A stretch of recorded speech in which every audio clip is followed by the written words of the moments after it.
Y antes de comenzar, les quiero dar unos anuncios.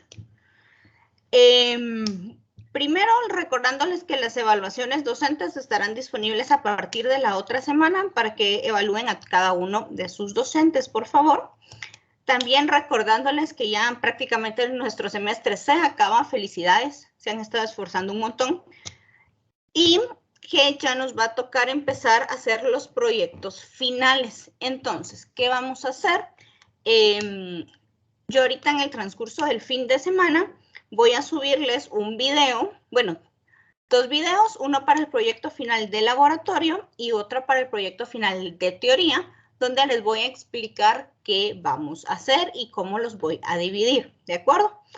Cuando esto suceda, quiero que miren el video y por favor el día de laboratorio, lunes o miércoles, que me comenten dudas o preguntas de esto para que ya lo empiecen a trabajar, por favor. Y bueno, los chicos de la sección 5 del día lunes ya tienen todas sus notas de la semana pasada y de esta semana actualizadas. Lo único que falta calificar pues es la práctica. Y los chicos de la subsección 6, voy calificando, denme un chancecito. Les aviso al tener ya todo calificado. ¿Alguna duda o alguna pregunta hasta el momento?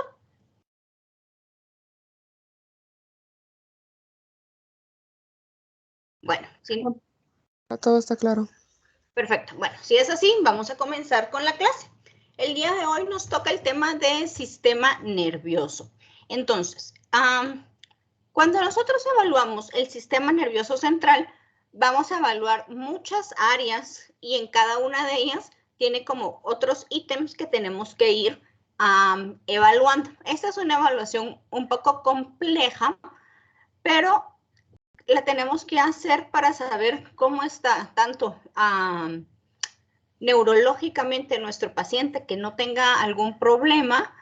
Van a ver que desde una simple caída, una convulsión o los ancianos van a evidenciar algún problema neurológico en estas evaluaciones que nos pueden llevar a diferentes diagnósticos, como diagnósticos tipo un evento cerebrovascular, un infarto cerebral, secuelas de algún cáncer o, por ejemplo, problemas a nivel eléctrico, de convulsión, problemas de desarrollo neurológico, como por ejemplo que los niños no puedan caminar, que no puedan hablar o que tengan un déficit en el desarrollo. Entonces, todo esto es importante para saber qué le está pasando a nuestro paciente. Más que todo que el sistema nervioso central sí está muy involucrado en lo que es nuestro desarrollo como personas y obviamente influye en nuestro diario vivir. Bueno, ¿qué tenemos que evaluar cuando miramos el sistema nervioso central? Tenemos que evaluar los pares craneales, idealmente siempre evaluamos los 12 pares craneales, también evaluamos las capacidades motoras, tanto finas como la coordinación, y vamos a evaluar el equilibrio del paciente, la marcha, o sea, cómo camina nuestro paciente, vamos a ver si presenta respuesta sensitiva primaria o cortical, los reflejos osteotendinosos, tanto superficiales como profundos, y si es un paciente lactante o recién nacido, tenemos que evaluar los reflejos primitivos de ellos.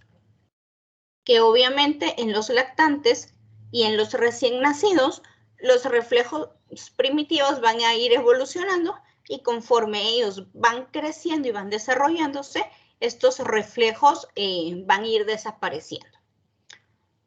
Bueno, vamos a hablar un poquito del sistema nervioso central. Las funciones que va a hacer el cerebelo propiamente van a ayudar a lo que es la coordinación de las manos o de la marcha y la coordinación motora, tanto fina como gruesa. Va a ayudar a mantener el equilibrio, o sea, que el paciente no se caiga. Va a ayudar a la marcha, o sea, cómo camina nuestro paciente. Cuando hablamos de funciones sensitivas, nos referimos a sentir el tacto, a sentir dolor ante un estímulo. Vamos a ver el sentido de posición. Esto está muy relacionado al equilibrio que tenga nuestro paciente y la capacidad de nosotros de identificar algún número, alguna letra o algún área del cuerpo cuando nosotros le demos la instrucción. En cuanto a lo que son los reflejos tendinosos y profundos, tenemos varios, entre ellos el plantar, el abdominal, el cremastérico y los reflejos osteotendinosos, que vamos a ver que es en esta categoría. También hay varios reflejos que tenemos que evaluar. Bueno, en los ciclos de la vida, ¿qué es lo más importante en cada uno de ellos?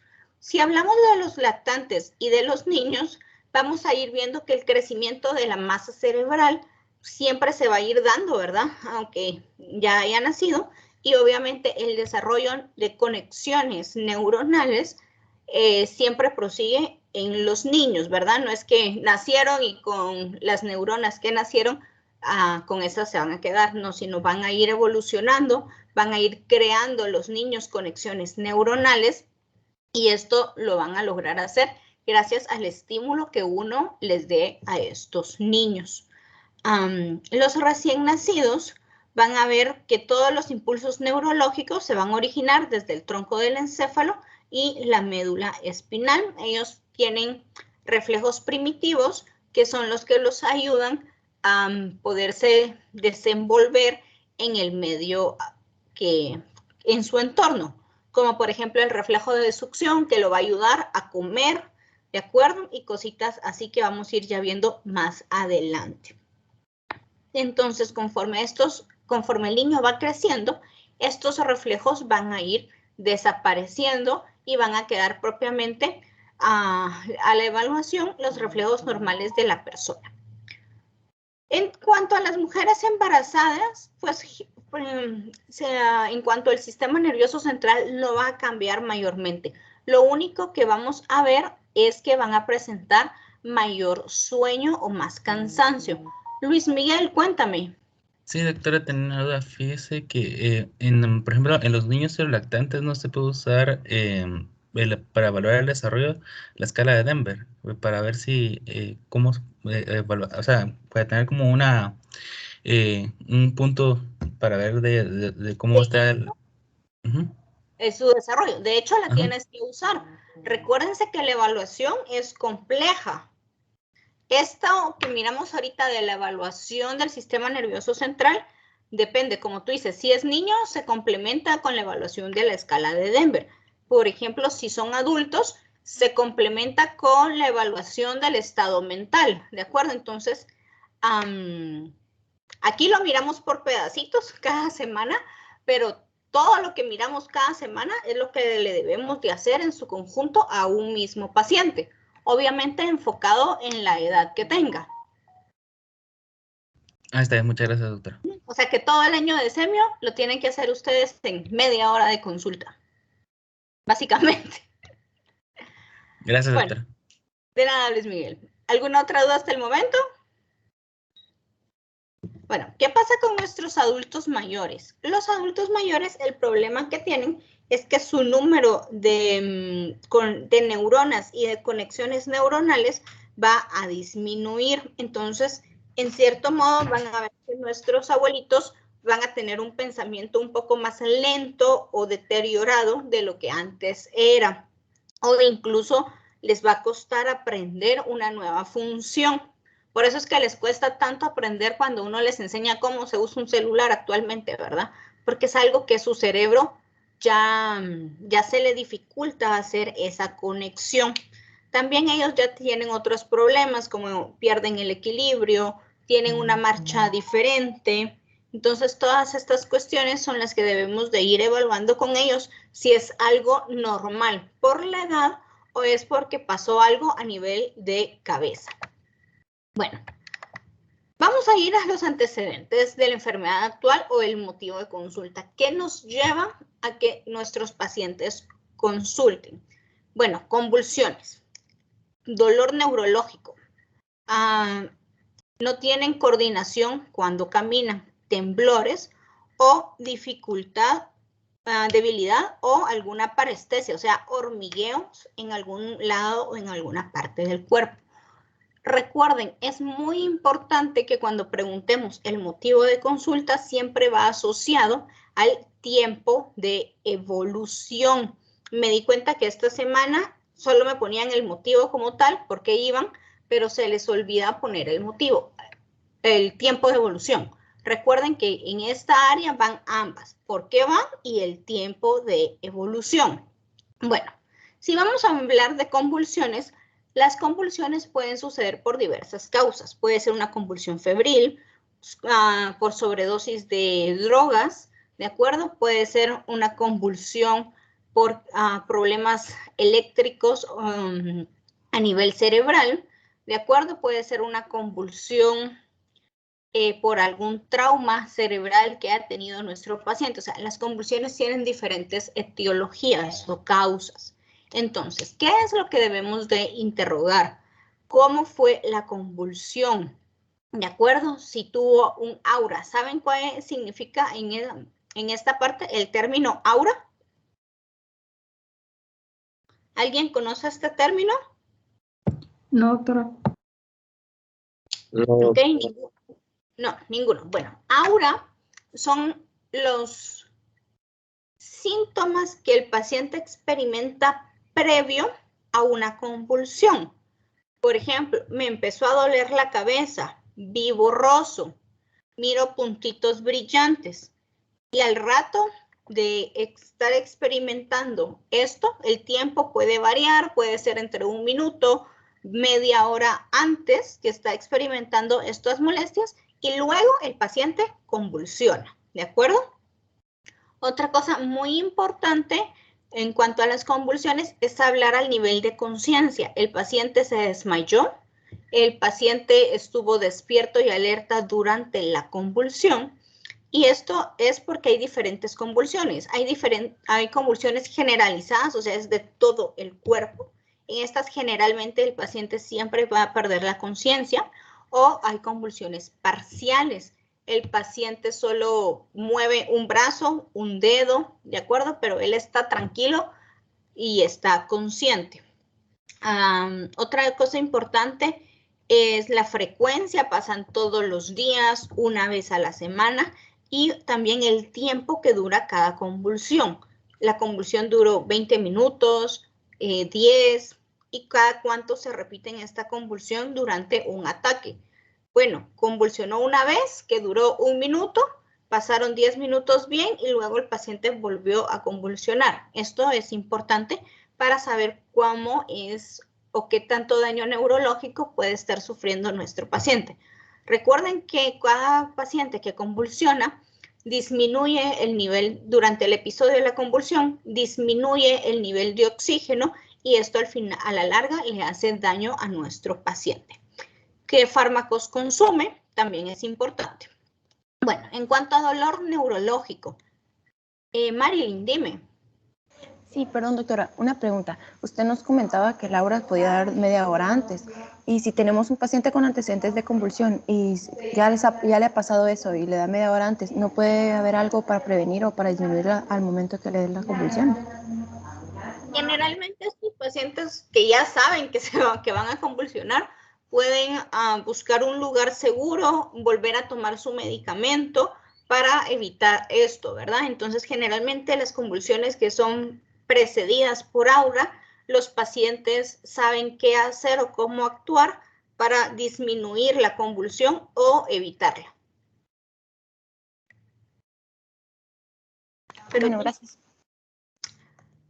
Bueno, dolor neurológico, o sea, me duele el nervio. Por ejemplo, cuando han tenido dolor de ciática, dolor del trigémino, que son los dos más comunes en cuanto a este tipo de dolor neurológico. ¿Cuándo inició? ¿Cómo inició? La intensidad del dolor. ¿Dónde es el dolor? ¿Verdad? ¿Es la pierna? ¿Es la nalga? ¿Hacia dónde se irradia este dolor? ¿Qué otras manifestaciones tiene aparte del dolor? Si esta molestia impacta en su vida, o sea, es algo que no lo deja trabajar, no lo tiene tendido en cama, ¿de acuerdo? Cómo se siente él emocionalmente, le genera preocupación, dolor, preocupación, ansiedad, miedo, depresión y fármacos que consume. Coordinación y marcha. La coordinación y la marcha es más común que nos consulten personas adultas mayores, pero también lo podemos ver en otros grupos etarios. Y aquí en la marcha miramos cómo camina, el equilibrio, si ha sufrido o no caídas, si tiene algún problema médico asociado, por ejemplo, diabetes y fármacos. Temblores, el famoso temblor de manos o que le tiemble alguna pierna. Obviamente hay que ver el inicio, el tipo de temblor que es, si es algo fuerte, si es constante durante todo el día, si es únicamente después de que él tiene un factor estresante o se enojó, que empieza a temblar. Si aparte del temblor presenta alguna otra molestia, cómo es que alivia, le dan medicación, alivia únicamente con medidas de relajación. Y por último tenemos debilidad o pérdida de parestesias, o esto es más común en las extremidades, tanto superiores como inferiores, o en alguna área de la cara que sientan la parestesia. También hay que ver el inicio, la forma de esta parestesia, o sea, dónde es que siente el hormigueo, si solo siente hormigueo o se asocia a pérdida de la fuerza o se asocia a que siente las manos o las extremidades muy frías. ¿Qué otras enfermedades crónicas tiene? Por ejemplo, diabetes, hipertensión y qué fármacos consume. Entonces, todos estos son los motivos más comunes por los que podemos evaluar a nuestro paciente, donde siempre hay que recordar pues el mnemotécnico Alicia. Yo les hice aquí únicamente mención de las cosas más importantes que debemos de indagar relacionados pues al motivo de consulta. Y siempre recuerden que debemos de indagar toda la historia que ha vivido nuestro paciente. Gabriela, cuéntame. Gracias. Doctora, yo tengo una pregunta. Cuando usted menciona diabetes o hipertensión, ¿podrían tener alguna, pues, o sea, están directamente relacionados con, por ejemplo, la coordinación de la marcha o las parestesias? O sea, ¿tener esa enfermedad podría causar eso? Entre los efectos secundarios, por así decirlo, o complicaciones de estas enfermedades a largo plazo, causan neuropatías, ambas. Entonces, esto les puede dar desde el hecho de las parestesias, el dolor neurológico. Entonces, sí es muy importante estar al pendiente. Cuando les mencioné diabetes en marcha, por ejemplo, las personas diabéticas por alguna razón no hayan consumido su medicamento o no tengan un adecuado control del azúcar, pueden sufrir alteraciones en la marcha, pero esto es por hipoglucemias. Entonces siempre va a haber algo más relacionado. No sé si te ayudé con tu respuesta, Gaby. Sí, muchas gracias. Bueno, entre los antecedentes médicos ya lo sabemos, si has sufrido algún golpe, aquí importante, si has tenido alguna enfermedad a nivel cerebral, entiéndase meningitis, encefalitis, intoxicaciones por plomo, poliomielitis, y todo esto obviamente va a afectar nuestro desarrollo o alguna de las funciones a nivel cerebral. Por ejemplo, también si fuera un adulto, algún accidente cerebrovascular, también es importante saberlo, porque incluso cualquiera de estas enfermedades que acabamos de mencionar pueden crear, depende del área del cerebro que fue dañada o fue afectada por la enfermedad, puede crear desde algún problema emocional, algún trastorno de personalidad o alguna secuela en cuanto a no puede hablar bien, no puede escribir o perdió la coordinación. Entonces siempre es importante indagar si hubo algún problema en cuanto a cabeza. Ver si el paciente sufre alguna deformidad física o si tiene alguna anomalía congénita. problemas cardíacos, cardiovasculares, enfermedades crónicas, como ya lo hemos hablado. Importante también pacientes que tengan antecedentes de migrañas o cefaleas crónicas. A nivel de nuestros antecedentes heredofamiliares, ver problemas con alcohol, retraso mental, que hay alguna persona con este problema, o que hayan antecedentes de epilepsias, convulsiones, cefaleas, migrañas, Alzheimer, Parkinson, problemas de aprendizaje, personas que sufran, que tengan de retrasos en el desarrollo, o personas que, ¿cómo se llama esto? Autismo, también es importante indagar. Bueno, entre nuestros antecedentes biopsicosociales, ver si estamos en nuestro ambiente expuestos a algo, por ejemplo, al plomo, que podamos tener una intoxicación y por eso sea nuestro deterioro neurológico y nuestra sintomatología que estemos presentando, cómo es nuestro ambiente laboral, o sea, de qué trabajamos, los patrones de sueño y de alimentación. Recuerden que el privar al cerebro de sueño, o sea, no dormir la cantidad de tiempo necesario, va a afectar también en nuestro desarrollo. O sea, cómo nos comportamos, cómo rendimos a nivel laboral, de trabajo, ¿de acuerdo? Consumo de drogas y de alcohol.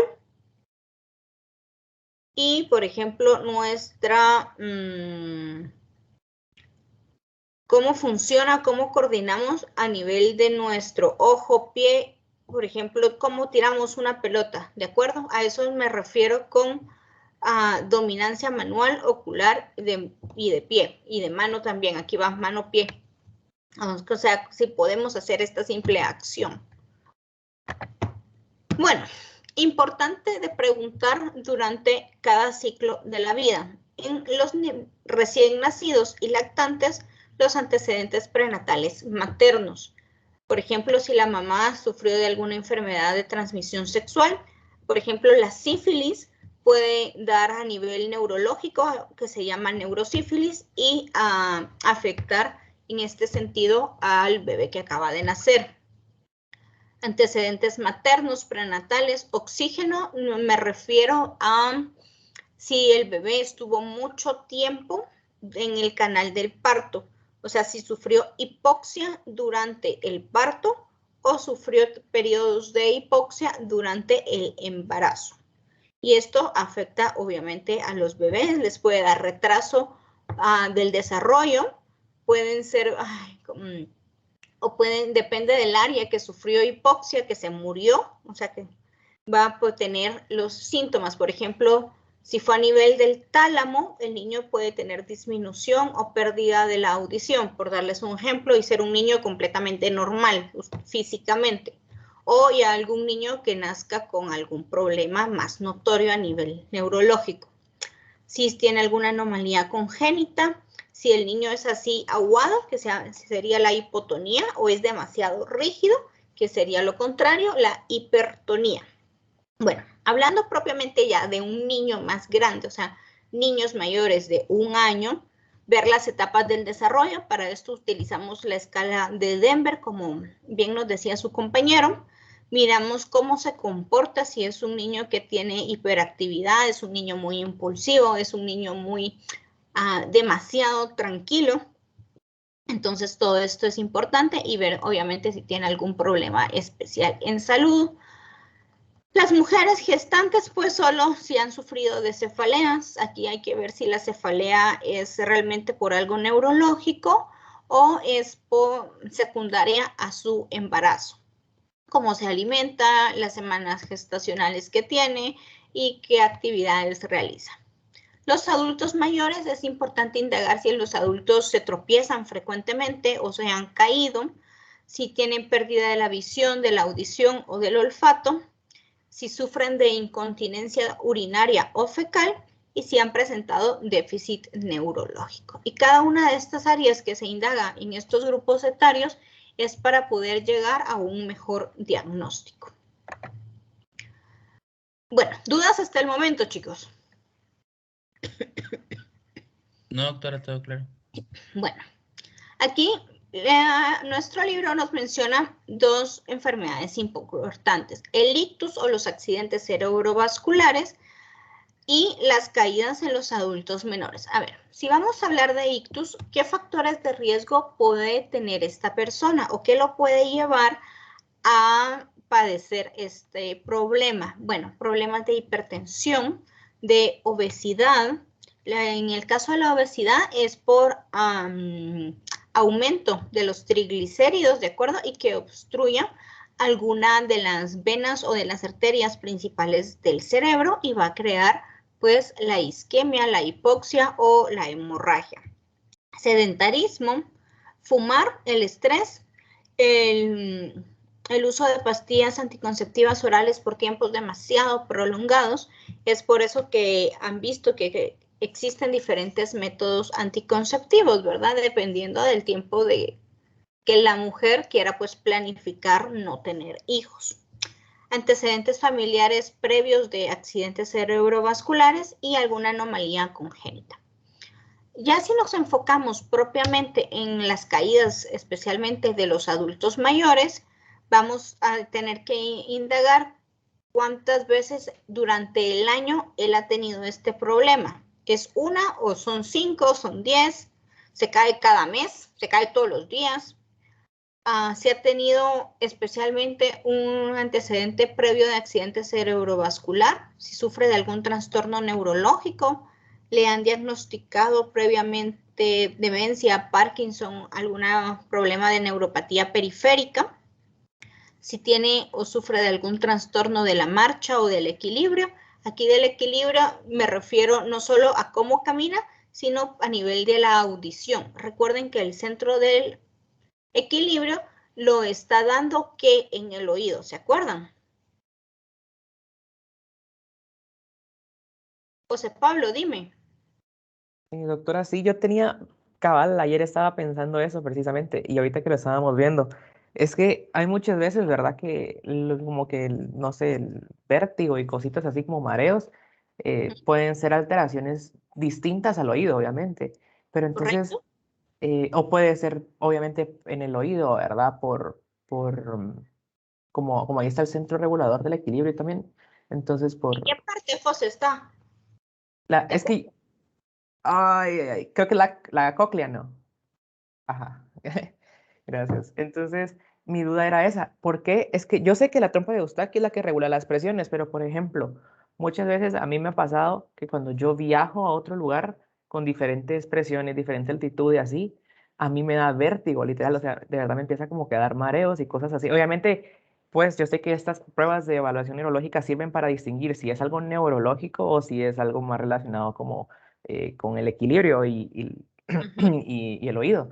Pero en este caso, ¿cómo saber distinguir si de verdad bueno, en mi caso, saber distinguir si es porque me afecta algo, como la diferencia de presiones y así, o me afecta algo neurológico, digámoslo así? Ok.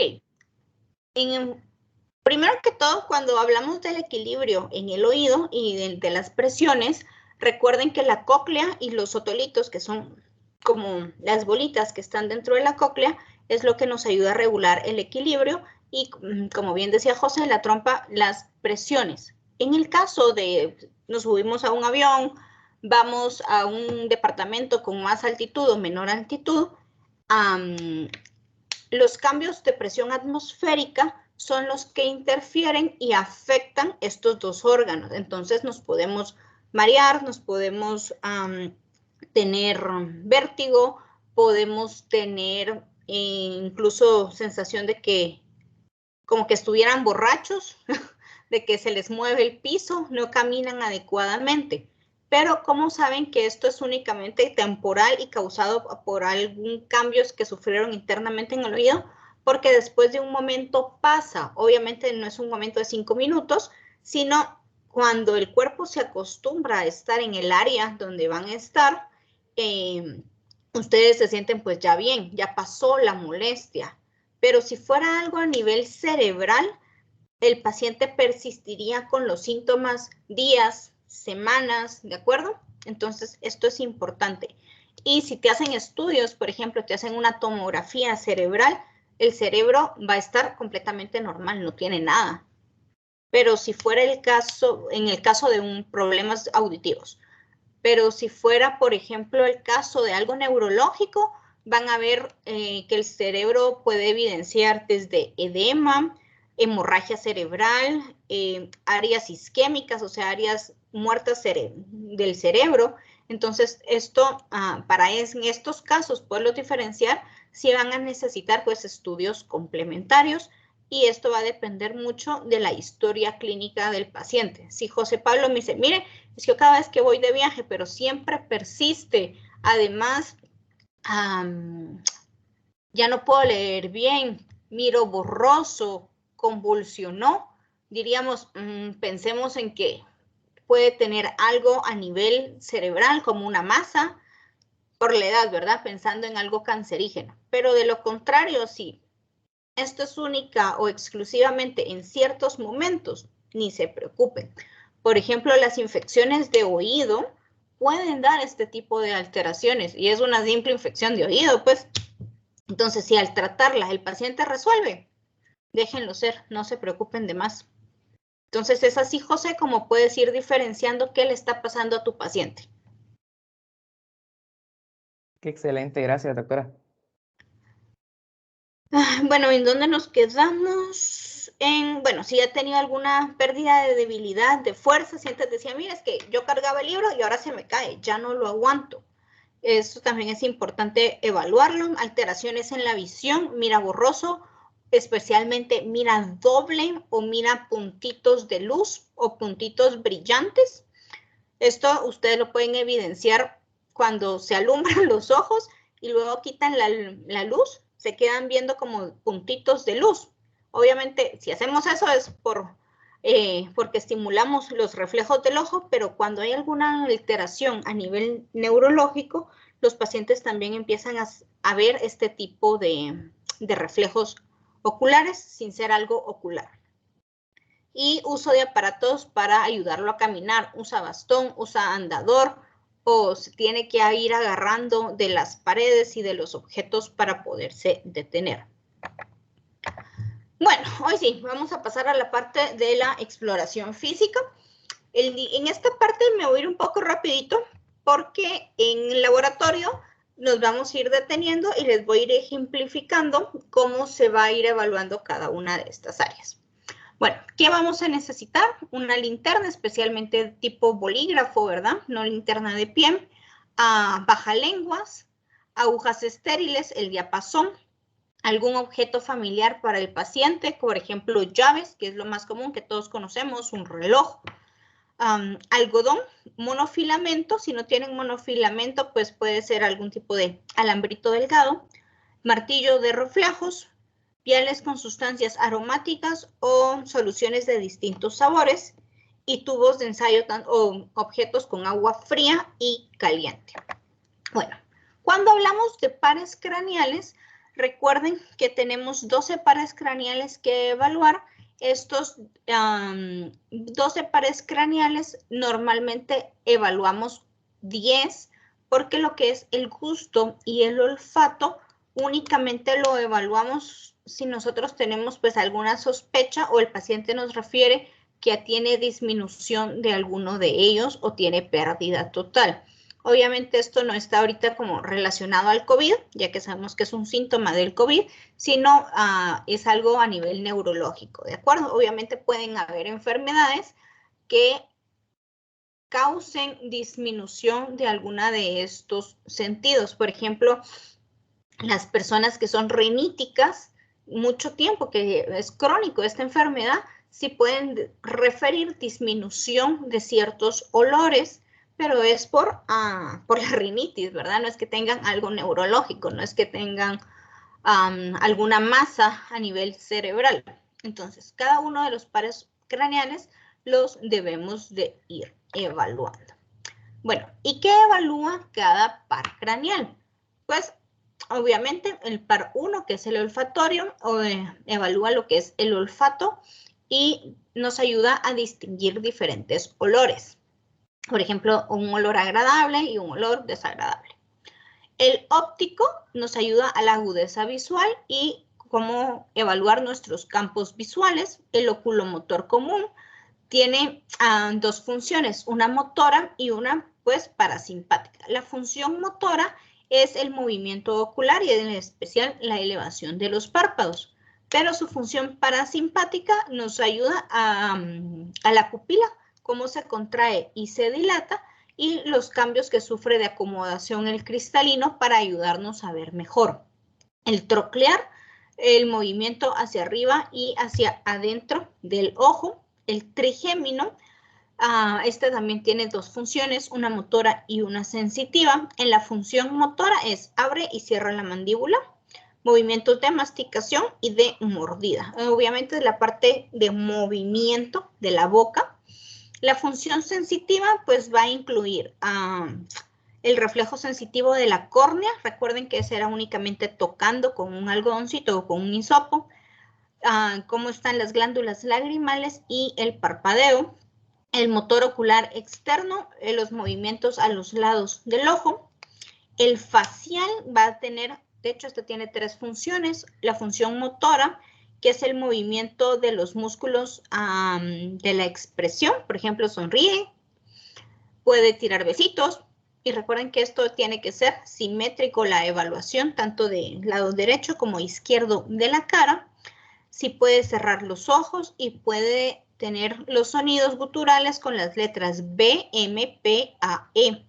La función sensitiva pues nos da el gusto, y recuerden que la función sensitiva depende del par craneal que estemos evaluando, va a ser los sabores que va a percibir cada par craneal.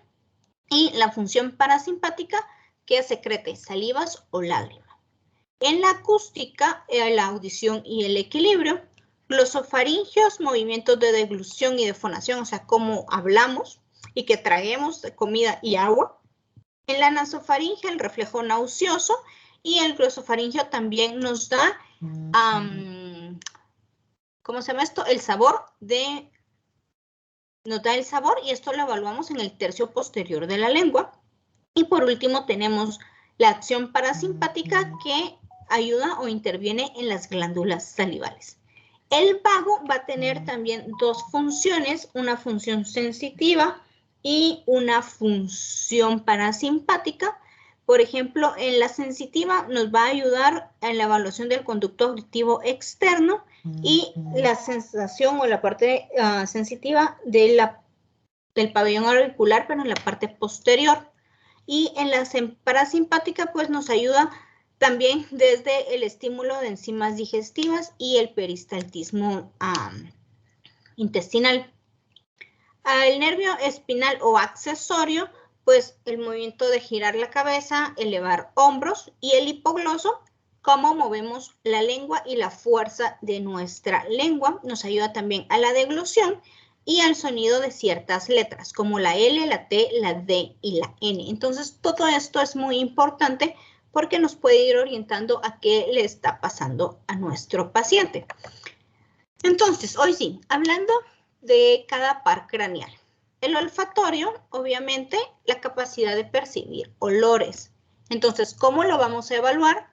Le vamos a pedir al paciente que cierre los ojos, le tapamos una fosa nasal, acercamos el olor que el paciente, para que el paciente huela, le pedimos que haga una inspiración profunda y tiene que saber percibir el olor. Destapamos la fosa nasal, tapamos la fosa contraria, acercamos nuevamente un olor y así nos vamos sucesivamente para que el paciente vaya identificando los olores. Normalmente se evalúan de 3 a 4 olores para ir viendo cómo está, diferentes, y pueden tener diferentes alteraciones a la percepción del olor, depende de cómo sean los resultados, y hay enfermedades, como ya les había dicho, que van a estar creando una alteración en el que el paciente no perciba adecuadamente el olor, como por ejemplo la rinitis, que la mucosa esté inflamada, el hecho de que las personas fumen o usen drogas inhaladas, pacientes de edad avanzada o aquellos que han tenido traumas severos y que hayan requerido cirugías. Esto puede ser mejor dicho, dado porque el área sensitiva y el área del olfato haya quedado lesionada por el trauma o por la cirugía. Bueno, para el óptico ya habíamos hablado que es la evaluación tanto lejana como cercana de la vista y de campos visuales. Se recuerdan que tenemos varias tablillas dependiendo de la edad. La más común es la de Snellen y luego tenemos la cartilla de lectura, que es para evaluación cercana, y la de los campos visuales o de confrontación. Recuerden que esto nos tenemos que poner enfrente de nuestro paciente y evaluar los 6 campos visuales. Para evaluar los movimientos del ojo, aquí en conjunto evaluamos tanto el ocular común, el troclear y el ocular externo. O sea, evaluamos los 3 pares craneales de un solo. Y esto lo evaluamos por medio de los movimientos del ojo. Y tenemos que evaluar los 8 puntos. O sea, arriba, abajo, laterales y los extremos, tanto superiores como inferiores. También vamos a evaluar el tamaño, cómo reacciona la pupila ante la luz, o sea, si se contrae o se dilata, la respuesta de acomodación del ojo y la apertura del párpado superior, o sea, puede abrir los ojos o no. Entonces, en estos, cuando evaluemos estos 3 pares conjuntos, evaluamos pues ya todo lo anterior mencionado. Y para esto, si no se recuerdan, vayan a leer nuevamente el capítulo de ojo. Bueno, para el trigémino. El trigémino, como les dije que tiene varias áreas que evaluar, vamos a evaluar primero la función motora.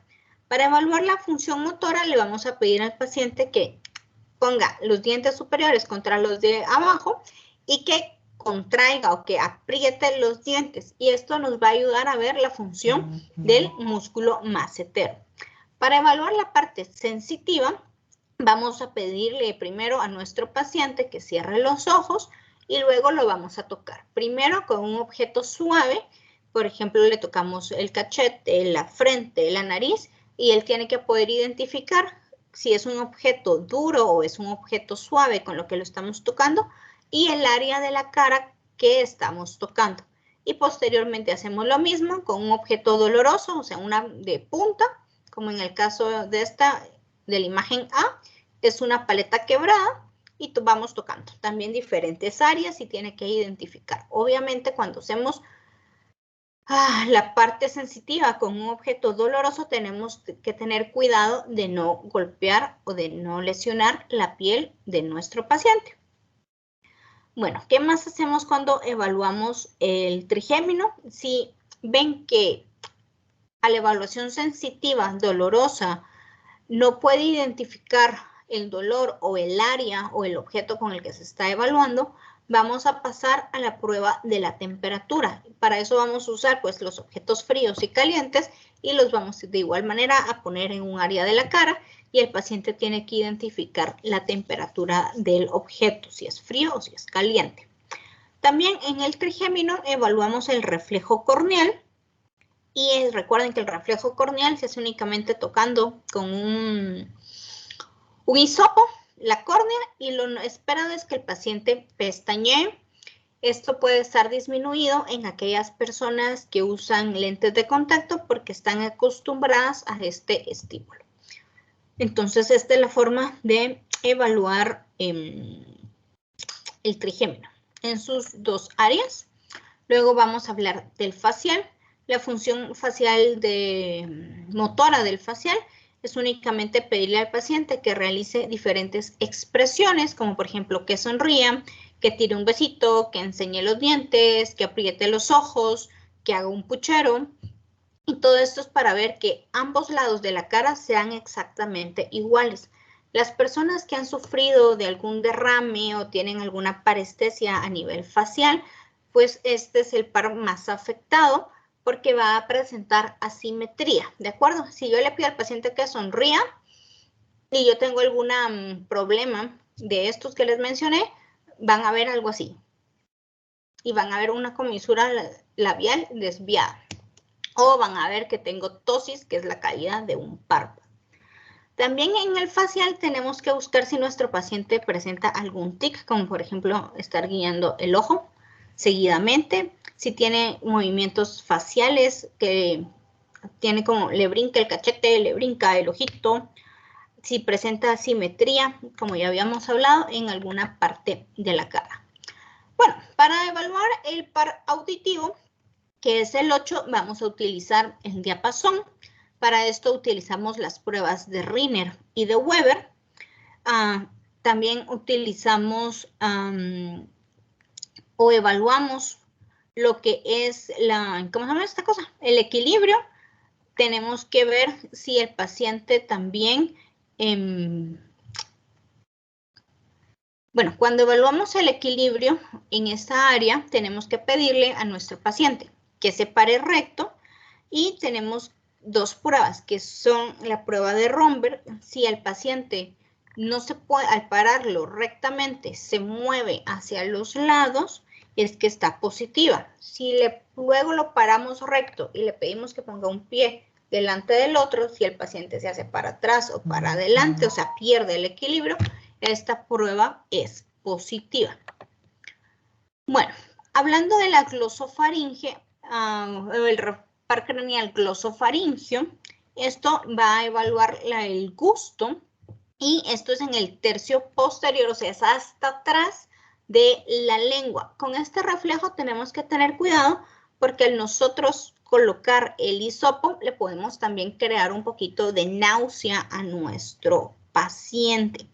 Entonces, en la parte posterior colocamos los sabores que queremos evaluar y ya el paciente nos dice qué es el sabor que está sintiendo.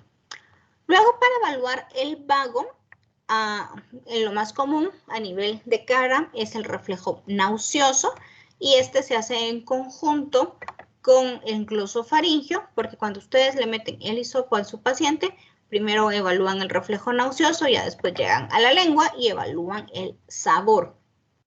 Entonces también no solo evalúan el reflejo nauseoso, sino tienen que tocar la pared posterior de la faringe y tienen que ver el movimiento pues del paladar blando y si hay alguna contracción de los músculos faringios. En la función motora, lo más fácil es pedirle a nuestro paciente que diga "ah" y ustedes tienen que ver el movimiento del paladar y tienen que escuchar o preguntarle a nuestros pacientes cómo habla, si su voz es demasiado ronca, si su voz es nasal, si tiene dificultad para pronunciar ciertas letras, las arrastra o no las pronuncia adecuadamente. Hablando del espinal accesorio, pues este es el más fácil de evaluar. Solo le pedimos a nuestro paciente que gire la cabeza hacia los lados contrarios o que eleve los hombros. Obviamente esto es a contrarresistencia. A eso me refiero. Nosotros como médicos tenemos que hacer o colocar nuestras manos en los hombros para hacer contrapeso y el paciente tiene que vencer esta fuerza que le estamos haciendo o colocarla en la cara y de igual manera tiene que vencer la fuerza que le estamos haciendo. Luego vamos a evaluar el hipogloso. El hipogloso básicamente nos ayuda a ver la fuerza y el movimiento que presenta nuestra lengua. Para eso le pedimos al paciente que mueva la lengua, que la meta, que la saque, que la mueva hacia los lados y que la coloque en la parte interna de su cachete y lo empuje. Nosotros ponemos nuestros dedos en el cachete y tenemos que hacerle contrafuerza también para evaluar cómo está la lengua.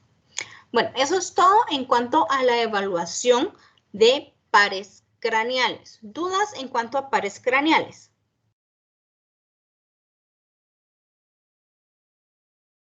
Doctora, yo solo no entendí muy bien lo último que explicó, que debe de aplicar una fuerza, pero no entendí cómo. ¿En el hipogloso? ¿Sí? Va. Entonces, yo le pido al paciente que ponga su lengua por la parte de adentro del cachete, o sea, que haga esto. ¿Viste? Sí. Va, entonces, cuando hace eso, yo pongo mi mano y trato de empujarle la lengua hacia adentro. Entonces, esto me va a dar o me va a indicar la fuerza de la lengua. Si el paciente tuviera un problema en el hipogloso, cuando yo hago esto, la lengua pierde fuerza y yo puedo regresar el cachete a su normalidad. No sé si ya me entendiste, Sofi. Sí, ya, gracias, doctora. Perfecto, chicos. Bueno. Entonces, ahora vamos al área de lo que son las funciones propioceptivas y la función cerebelosa de nuestro paciente. Estas funciones tienen varios ítems que tenemos que ir evaluando. Entre el primero es la coordinación y tareas motoras finas. Entonces, ¿qué hacemos acá? Uno, buscamos movimientos involuntarios. Por ejemplo, el paciente tiene tic, mueve un dedo o mueve toda la mano o tiembla, ¿de acuerdo? También nos ayuda esto, pues depende del lado que esté afectado, identificar partes del cuerpo. Yo le digo a un paciente, mire, tóquese la nariz y me hace esto, pues tiene algún problema. Normalmente sabemos dónde está nuestra nariz. Mire, tóquese las orejas y el paciente tiene que poderlo identificar. Eso es en cuanto a identificación de partes del cuerpo. O, por ejemplo, podemos venir y con una aguja o un objeto con punta, por ejemplo la paleta, le tocamos la mano y el paciente tiene que poder decir, así es mi mano derecha, está en la frente o donde ustedes le estén colocando el estímulo. Luego, en cuanto a coordinación de actividades motoras finas, como agarra el lápiz, como escribe, es capaz de insertar un objeto en otro, como por ejemplo aquí en este ejemplo, se los puse con fideos y una pajilla, que es lo más común que se hace en niños. Entonces, todo esto, ir viendo cómo hace el paciente las actividades que le estamos pidiendo. El siguiente ítem son los movimientos alternantes. Estos son los que son rítmicos y rápidos. Entonces, acá le vamos a pedir al paciente que coloque sus palmas en el escritorio o en sus rodillas y las vaya girando para arriba, para abajo, para arriba y para abajo. Primero comienza despacio y luego lo más rápido. Si el paciente se queda así o pierde el ritmo y ustedes lo miran muy dudoso al hacer sus movimientos, puede pues esta área estar afectado. Otra forma de evaluar los movimientos alternantes y rítmicos, ir pidiéndole al paciente que con su dedo pulgar vaya tocando las yemas de los otros dedos y que lo haga primero en orden, de regreso y luego que vaya alterando algún dedo, ¿de acuerdo? Tenemos que ir viendo esto también. El siguiente ítem que miramos es la exactitud de los movimientos. Para esto realizamos la prueba dedo-nariz. Entonces, esto es con los ojos abiertos de nuestro paciente. El paciente debe tener movimientos rápidos, suaves y especialmente ser exactos. Entonces, ¿qué es lo que nosotros hacemos como médicos? Nos ponemos enfrente del paciente y le pedimos que el paciente se toque su nariz con su dedo índice. Entonces, yo como médico voy a subir o a mover el dedo a diferentes áreas y le tengo que decir al paciente que busque mi dedo, lo toque y luego regrese a su nariz. Entonces, si yo me muevo hacia arriba, el paciente va a venir con su dedo, me tiene que tocar y luego se tiene que tocar la nariz. Me muevo hacia el otro lado, toca mi dedo, regresa a la nariz. Bueno. Y esto es pues el ejemplo de lo que les hablaba anteriormente. Las primeras dos fotos es cómo lo evaluamos. Otra forma de evaluar la exactitud de los movimientos es pedirle al paciente que tenga los ojos cerrados, extienda los brazos y que se toque su nariz. Obviamente tiene que ser la nariz lo que se toque. Si se toca la frente, el mentón o algún cachete, hay algún problema en esta área. Otra forma es la evaluación con el talón, igualmente con los ojos cerrados, en el talón del paciente tiene que poder rozar toda la pierna o su otra pierna por algún extremo y tiene que ser un movimiento recto. O sea, esta es mi pierna que voy a usar, este es mi talón, lo hago para arriba. Si no localizo mi pierna, tengo algún problema. Obviamente esto también se hace a ojos cerrados. El siguiente ítem que se evalúa es el equilibrio y la marcha. Entonces, para el equilibrio, ya les había mencionado de la prueba de Romberg. Si se dan cuenta, esto se relaciona al momento de evaluar pares craneales. Entonces, evalúan de una vez pares craneales, ya evaluaron una parte de este ítem. Bueno, entonces, primero le pedimos a nuestro paciente que se coloque parado con los ojos abiertos y luego que los cierre, que se ponga de pie y que junte los brazos. El paciente, si se tambalea hacia un lado, hay algún problema. Luego pedimos al paciente que se posicione un pie frente al otro y que cierre los ojos. También si se tambalea hacia los lados, hay algún problema. A ver. Otra forma de hacerlo, si miran que el paciente no tambalea o no pierde el equilibrio tan fácil, ustedes le pueden dar un pequeño toque en los hombros y normalmente van a notar que el paciente pues va a tener resistencia o se mueve un poquito, pero regresa a su posición original. Entonces, cuando regresa a su posición original, no se preocupen, es un paciente normal. Si pierde completamente el equilibrio y pierde la postura en la que nosotros lo colocamos, esta prueba es positiva. Cuando realicen esta prueba de equilibrio, tengan mucho cuidado y pidan la ayuda de otro evaluador que se coloque en la parte posterior de su paciente y tenga generalmente los brazos como extendidos, como que lo fuera a atrapar, porque si pierde el equilibrio, lo que menos van a querer hacer que les pase a su paciente es que se caiga. Entonces, con la ayuda de un segundo evaluador, este puede ser capaz de detener a su paciente y evitar la caída. Bueno, para evaluar la marcha, le pedimos idealmente que camine sin zapatos y lo ponemos a caminar. Miramos cómo camina, si camina con talón punta, cómo es la secuencia de sus pisadas y si presenta algún balanceo al caminar. La prueba de caminar en tándem es de ir caminando un pie adelante y el otro atrás, hacia adelante, y luego hacer lo mismo hacia atrás. Aquí les enseñé en la parte de arriba, van a tener una marcha común del paciente. Si se dan cuenta, debe comenzar primero con la pierna que está extendida hacia adelante, debe de colocar el talón, luego habla plana, coloca la punta y así sucesivamente se va a ir realizando el periodo de soporte, o sea, cuando coloca los pies durante la marcha. El periodo de balanceo, en este ya influyen los brazos, cómo camina nuestro paciente, parece robotito para caminar, camina normal, camina como que estuviera bolito, ¿de acuerdo? Todo esto va a interferir. Y las pruebas de equilibrio, que era lo que ya habíamos hablado anteriormente, que es como si nuestro paciente pierde o no el equilibrio, que lo puede hacer hacia los lados o hacia adelante o para atrás. Aquí les pongo un ejemplo, diferentes ejemplos de tipos de marcha.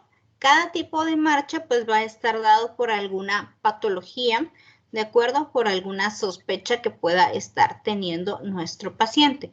Si se dan cuenta, cada imagen tiene posicionadas las piernas de diferente manera y también observamos que los pies del paciente pueden estar demasiado abiertos, demasiado juntos o irse como tropezando uno enfrente del otro. Y obviamente esta postura también afecta a cómo nosotros vamos a posicionar nuestro torso y nuestros brazos al momento de caminar. Bueno, ¿dudas por el momento? No, doctora. Bueno, perdón que voy rápido, pero el tema es un poco Doctora, largo. Dime, José. yo sí tenía duda cuando hacíamos el de exactitud de los movimientos.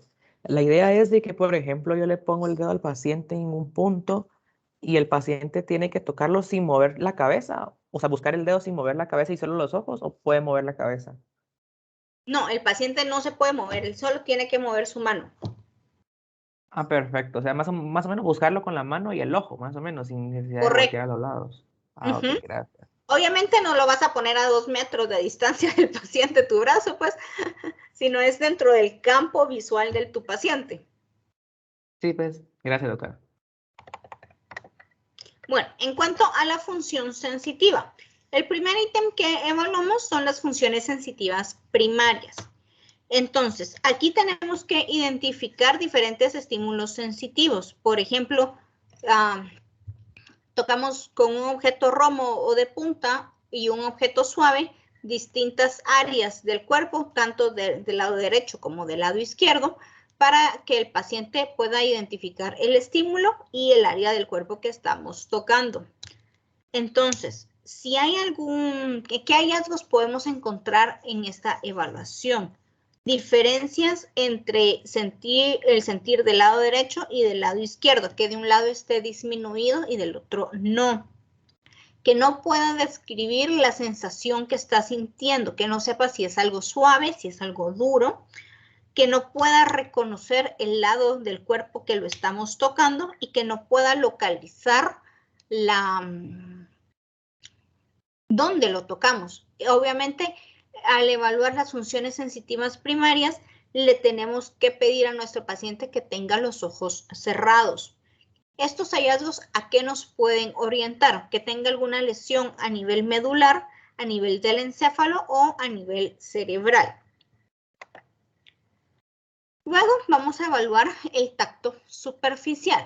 Cuando evaluamos el tacto superficial, podemos usar nuestro dedo o una bolita de algodón y de igual manera le pedimos al paciente que identifique la parte del cuerpo o el área que está siendo evaluada. Esta se hace normalmente en áreas distales, como por ejemplo acá en la imagen, el pie.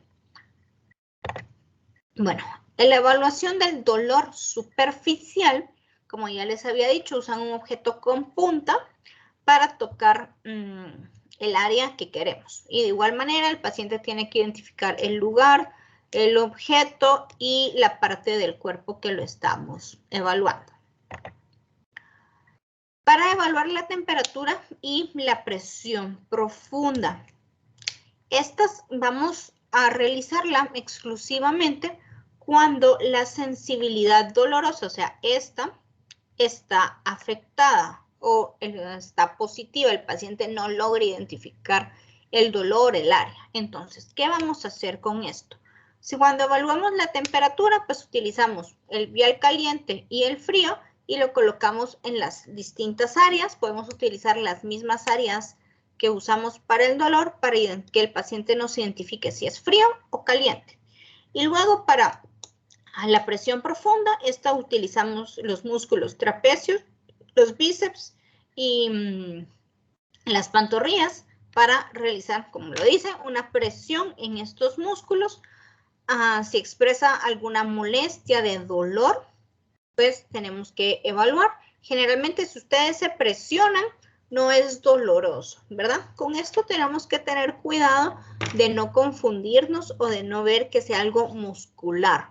¿Y cómo lo vamos a diferenciar? Realizando las pruebas anteriores. Si las pruebas anteriores son normales y la presión profunda es positiva, o sea, genera dolor, piensen que es algo muscular.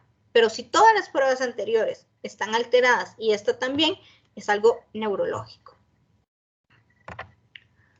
Bueno, para la vibración utilizamos lo que es el diapasón y lo vamos a colocar en áreas óseas o en áreas de las articulaciones. Lo podemos utilizar en los dedos de los pies o en los dedos de la mano. Entonces, activamos el diapasón y lo colocamos sobre una articulación y el paciente nos tiene que referir que siente la vibración. ¿Y cómo nos lo va a referir? Como que siente la vibración o una sensación de hormigueo. Ambos son normales porque tenemos activado el diapasón. Otras áreas donde lo pueden hacer es sobre el esternón, los codos o las muñecas de su paciente. Bueno, para la posición de las articulaciones, que es el siguiente ítem, generalmente se explora el dedo pulgar de los pies. ¿Y cómo lo vamos a realizar? Vamos a tomar con nuestro dedo pulgar e índice la articulación y la vamos a mover, obviamente en el sentido de la articulación, por ejemplo, y vamos a poderlo hacer sin ningún problema. Imaginen que este es mi dedo pulgar del pie. Yo agarro mi articulación y la voy a poder hacer el movimiento para arriba y para abajo de ella. Si presentara alguna dificultad, pues puedo pensar en un problema articular, por ejemplo, de artritis, o si está negativa, puedo pensar en un problema que es más que todo periférico, de alguna neuropatía que le esté impidiendo a nuestro paciente, pues realizar este movimiento. Luego evaluamos el siguiente ítem, que son las funciones sensitivas corticales. Esta también recibe el nombre de pruebas de discriminación o pruebas discriminativas. Vamos a evaluar lo que es la corteza sensitiva a nivel de la médula posterior. Y esto es importante también, que el paciente debe de permanecer con los ojos cerrados. Entonces, ¿qué se realiza en estas pruebas? Lo primero que se hace es la estereognosia. Entonces, ¿qué hacemos con esta prueba? El paciente tiene sus ojos cerrados y vendados y le damos un objeto común o familiar, en este caso, por ejemplo, un lapicero. El paciente lo debe de tocar y decir, ah, sí, es un lapicero, o es un lápiz, o es un crayón, o sea, debe de poder identificarlo. Si yo le doy, no sé, que tengo aquí a la mano, una engrapadora, el paciente la debe poder tocar, así por la forma, el sonido que hace, es una engrapadora.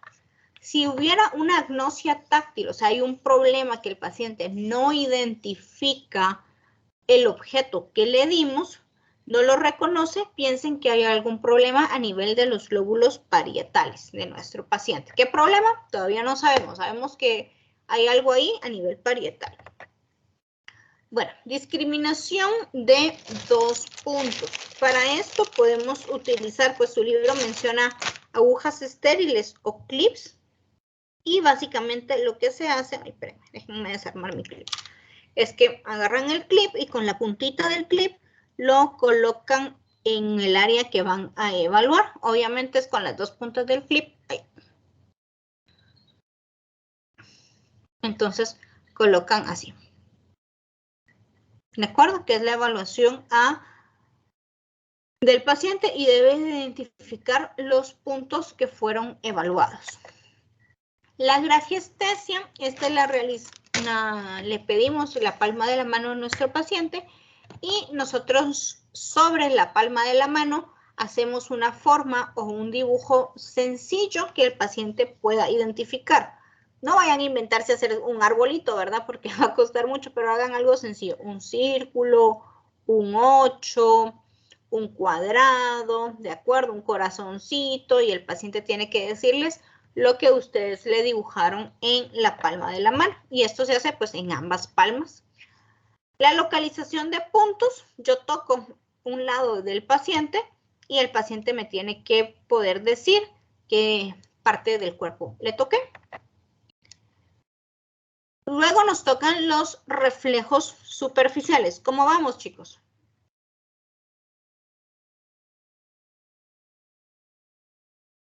Todo bien, doctora. Bien, doctora. Bueno, para la evaluación de los reflejos superficiales tenemos, pues a la evaluación de los reflejos tenemos 2, los superficiales y los tendinosos profundos. Y esto nos va a ayudar a ver algún problema a nivel medular o de algún segmento de la médula en específico. Entonces, tenemos el reflejo plantar. Para el reflejo plantar, pues obviamente es en la planta del pie. Utilizamos nuestro martillo de reflejos y con la punta del martillo vamos a ir desde la planta del pie hacia los dedos. Lo normal que debemos de esperar en nuestros pacientes es que cuando nosotros lo estimulemos, doblen los dedos del pie hacia adentro. Eso es lo normal. Si al estimularlo los abren y los hacen hacia atrás, es patológico. Hay algo anormal en nuestro paciente. En los bebitos, ¿cómo lo evaluamos? En vez de usar el martillo de reflejos, utilizamos nuestro pulgar y realizamos presión en la planta del pie. En ellos este reflejo se llama el reflejo plantar y obviamente si es normal, hacen esto. Ellos cuando evaluamos Babinski, todavía en los bebitos puede ser positivo y ser completamente normal, que hagan esto al evaluar con nuestro dedo y hacer esto. Es completamente normal, única y exclusivamente en bebés, ¿de acuerdo?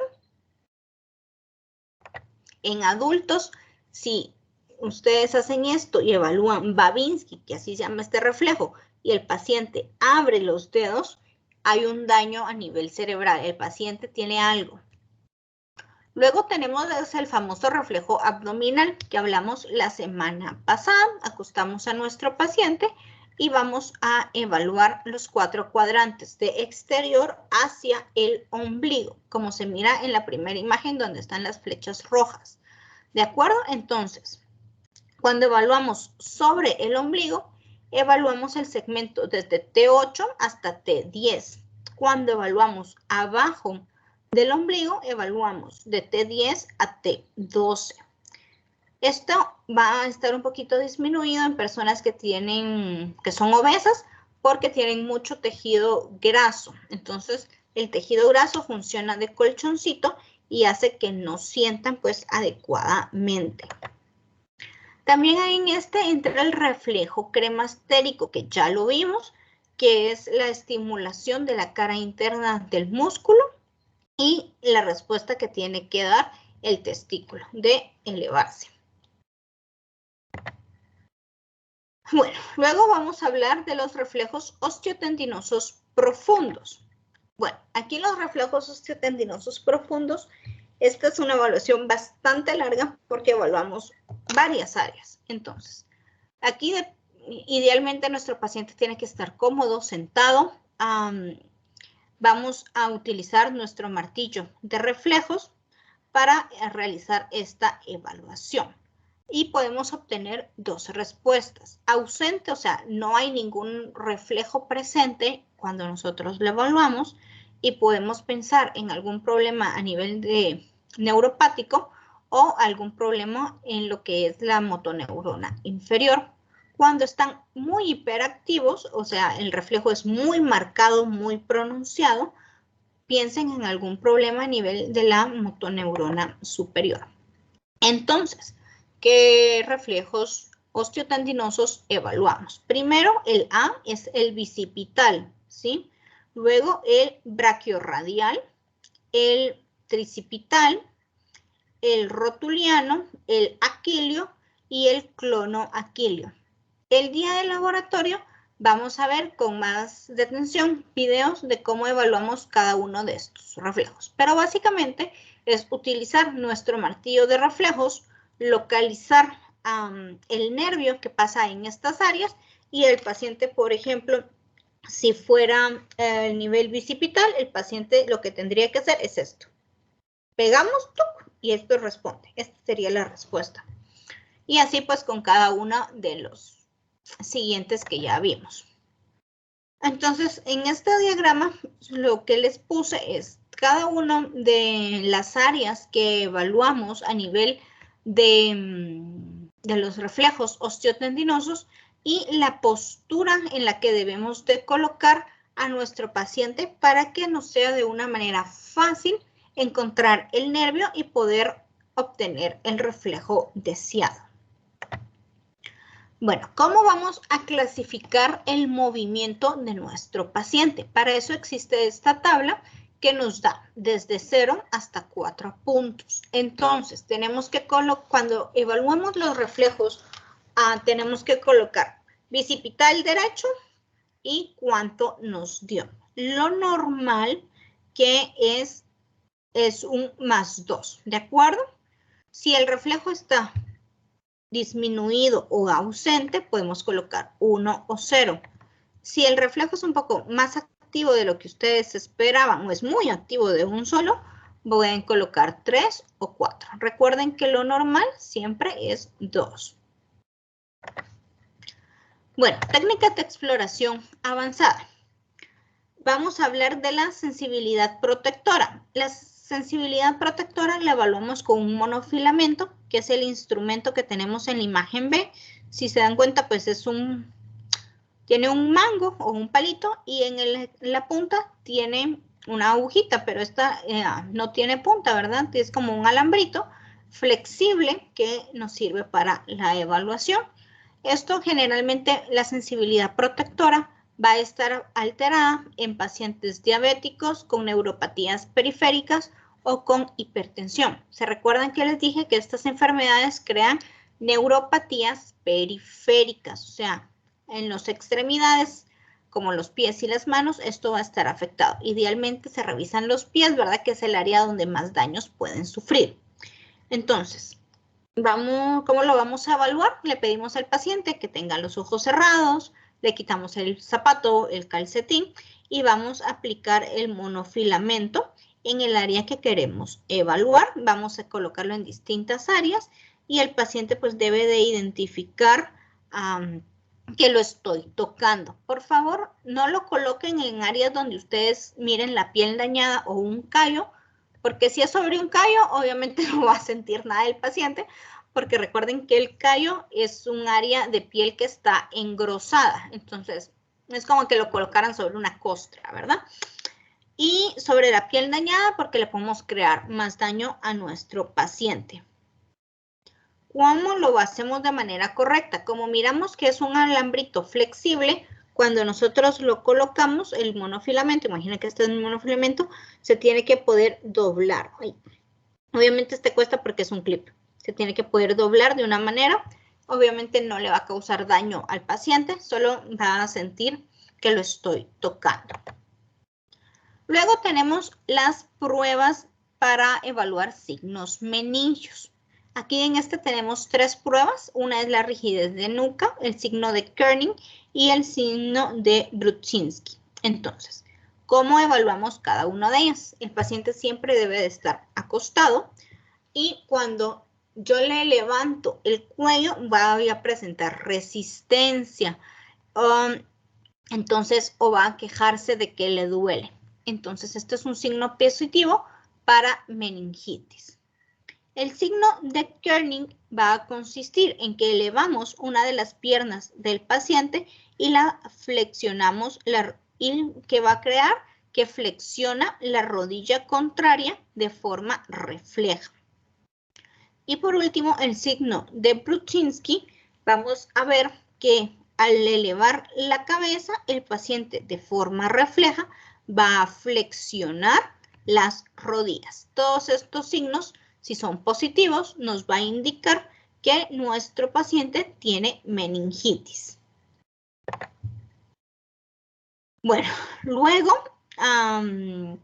para orientarnos de la cefalea, vamos a pedir que el paciente haga movimientos bruscos, o sea, que mueva la cabeza rápidamente hacia los lados. Y esto, si el paciente tuviera dolor, le creara cefalea, le creara alguna molestia, podemos sospechar en meningitis. Por ejemplo, luego vamos a observar la postura que tiene nuestro paciente. Está con los brazos sobre el pecho. Esta es una postura de decorticación o está con los brazos a los lados, pero hacia afuera las manos, así. Esta es una postura de descerebración. Hablando exclusivamente de lactantes, los reflejos primitivos de ellos. Tenemos el reflejo de succión, que es la primera imagen que está marcándoles. Esto pues podemos acercar nuestro dedo, estimulamos las comisuras labiales y el reflejo del niño, perdón, el de búsqueda, que es el primero que les estoy hablando. Al estimular las comisuras labiales, el bebé va a girar su cabecita al lado que yo lo estoy buscando, o que yo lo estoy tocando, que va a buscar el estímulo. Por eso se llama reflejo de búsqueda. El reflejo de succión le puedo colocar la pachita o el pecho de la madre, entonces el bebé va a empezar a hacer este movimiento, a comer, a succionar. ¿De acuerdo? Ese es el de succión. El reflejo plantar, que ya se los había hablado, coloco mi dedo en la planta del pie y el bebé debe de flexionar sus deditos. El reflejo plantar a nivel de la mano, le toco la palma de la mano y el bebé cierra su manita. Luego tenemos el reflejo de Moro, que es la primera imagen de abajo. Yo lo agarro y lo elevo un poquito de la camilla, obviamente no es mucho, lo agarro los bracitos y luego lo suelto, lo dejo caer. Van a ver que el bebé hace esto, ¿ve? Como lo tengo con las manos juntas, va a abrir y a volver a cerrar. Luego tenemos el reflejo de marcha, que son estas últimas dos imágenes. Agarramos al bebé paradito, hacemos que los pies toquen la superficie que tenemos y van a ver que el bebé va a apoyar sus piecitos y va a hacer como que camina. Obviamente los bebés en ese momento no saben caminar, pero este es el reflejo, por eso se le llama el reflejo de marcha. Bueno, ¿cómo vamos a evaluar los pares craneales en los pequeños o en los niños? Siempre es muy importante poderlos hacer. Aquí obviamente no vamos a esperar que nuestro niño nos lea una tabla de Snellen, depende de la edad, si no podemos cambiar a las otras tablas como la de Hot o la de Lea, o podemos únicamente, si es muy bebé, evaluar la respuesta a la luz, evaluamos la respuesta a los sonidos, no le vamos a poner el diapasón y el bebé nos va a identificar, ¡ay, sí! Tarda mejor en la conducción ósea, no, sino le hablamos o hacemos sonar un juguete y miramos que la respuesta normal es que el bebé gire su cabeza hacia el lado que se produce el sonido. Y así es como vamos a ir variando la evaluación de pares craneales en los niños o en los bebés, dependiendo de la edad, ¿verdad? Nos tenemos que acoplar a la edad del paciente. Bueno, chicos, dudas, preguntas, perdón por lo rápido, pero era larga la clase. Doctora, yo solo tenía una duda, tal vez con respecto a algún consejo en base a su experiencia, de que hay varios pacientes, por ejemplo, o sea, varios de estos signos se evalúan en los pies, ¿verdad? Y hay muchos pacientes que son cosquillentos, o sea, literal uno apenas agarrarle el piecito y ya están brincando y así. Entonces, ¿qué poder hacer, número uno, para que se dejen y número dos, para no lastimarlos, ¿verdad? Ok. Plan educacional. Explicarles a tu paciente qué vas a hacer y el motivo por lo que los vas a hacer.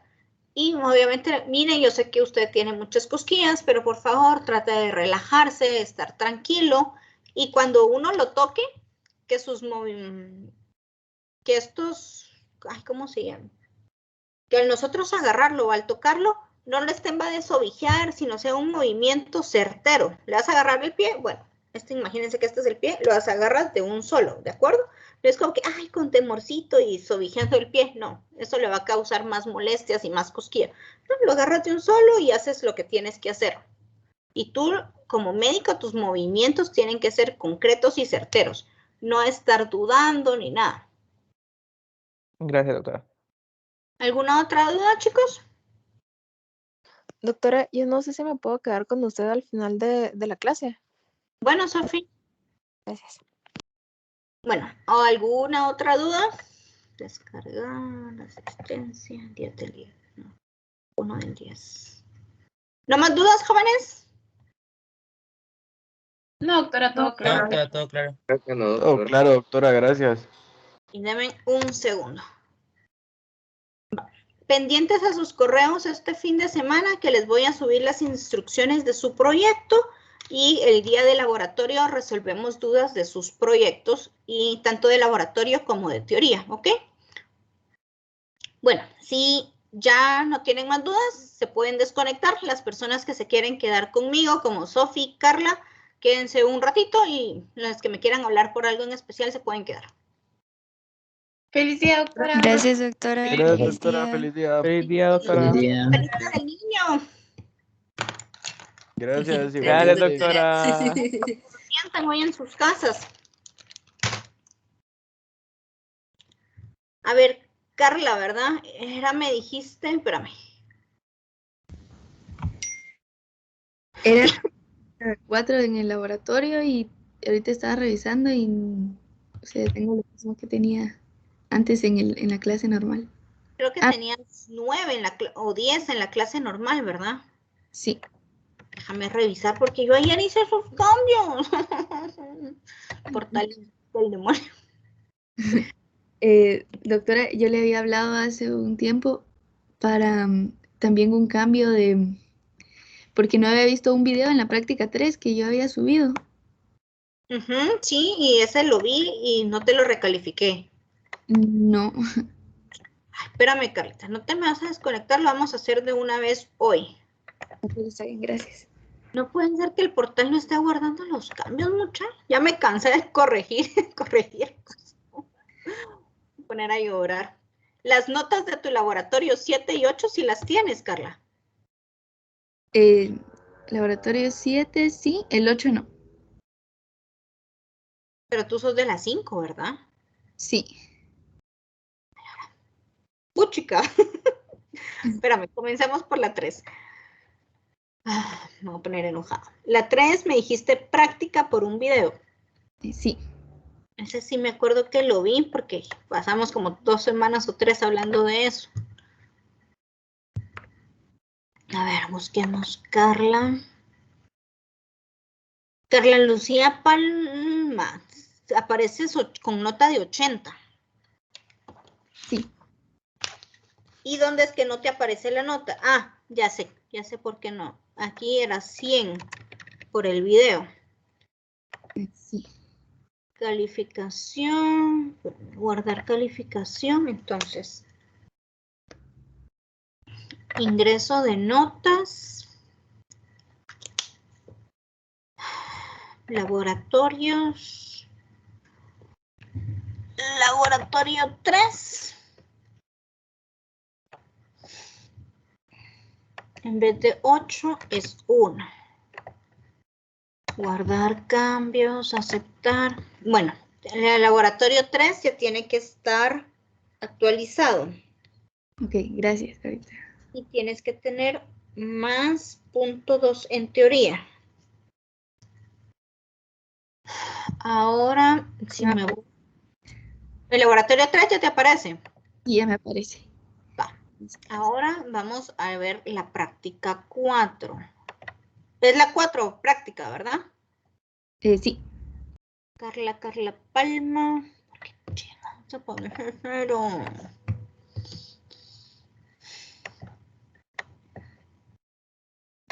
Va.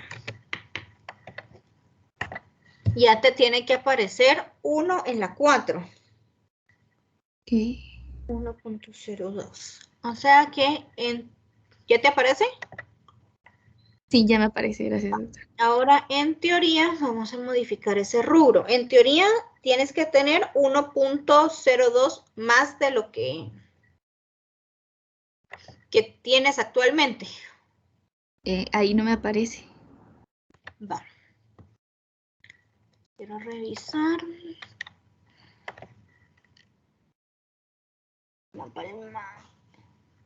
Ay, no, yo te había puesto 11 ayer. Entonces, espérame, vamos a sacar una cálculo. 10.28 es que te aparece, ¿verdad? Sí. 10.28 más 1.02, 11.3. Ok, gracias.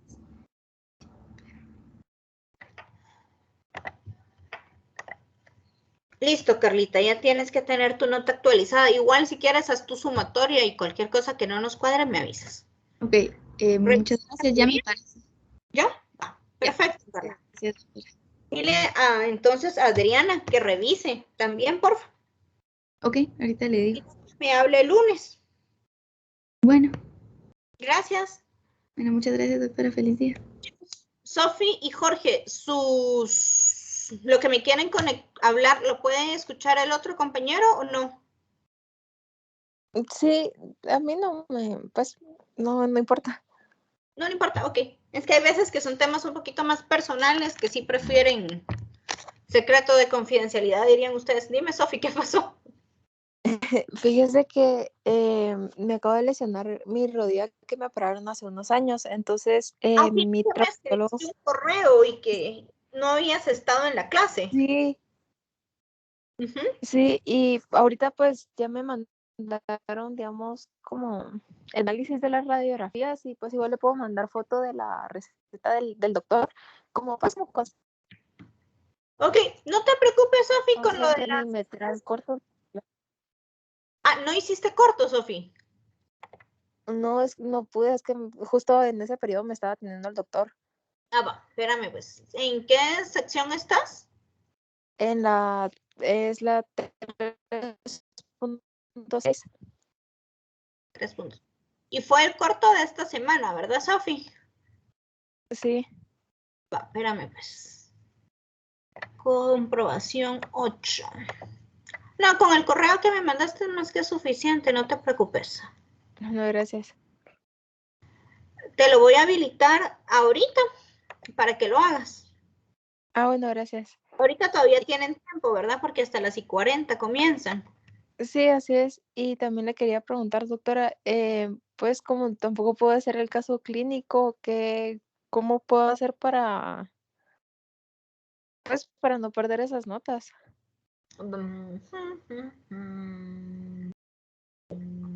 Bueno, vas a tener que trabajar solita y escoge una de las 4 patologías, espérame, de las 4 patologías que aparecen ahí en la práctica y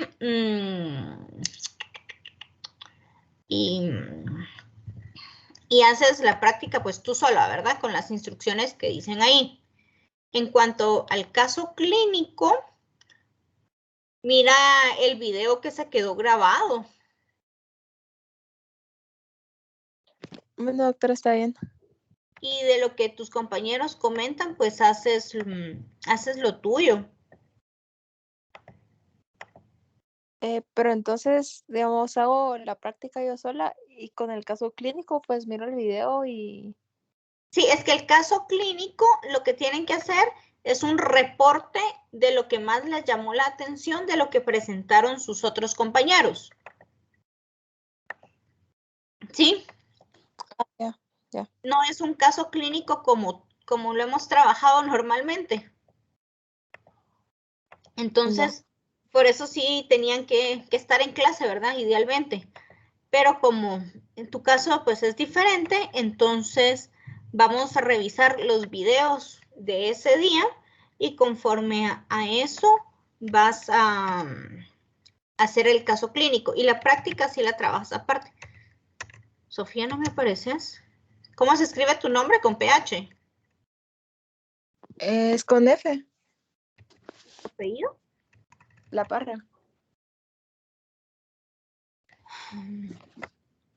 Ya me apareciste. Sofía, ahorita a las 10:20 está habilitada la comprobación de lectura. De igual manera, siempre tienes 10 minutos. Ah, bueno, muchísimas gracias, doctora. Bueno, de nada. Quédate si Feliz quieres, día. conéctate y me cuentas si te puedes conectar. Ah, va. Ahorita. Perfecto. Jorge, cuéntame, ¿qué me quieres decir?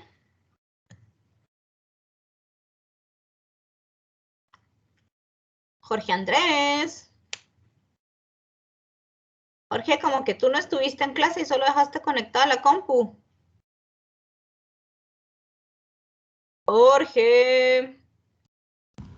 No, doctora. No, es que como te estoy para de hablar y no me oías. No me Es que hablabas. me fui al baño, perdón. No. Cuéntame, ¿tienes alguna duda, alguna pregunta, algo que quieras solucionar? No, doctora, todo bien. Ah, va. Perfecto, Jorge, entonces te puedes desconectar. Sofi, Ok. ¿pudiste meterte al corto? Me está cargando, doctora, ahorita le digo. A Jorgito se le olvidó desconectarse.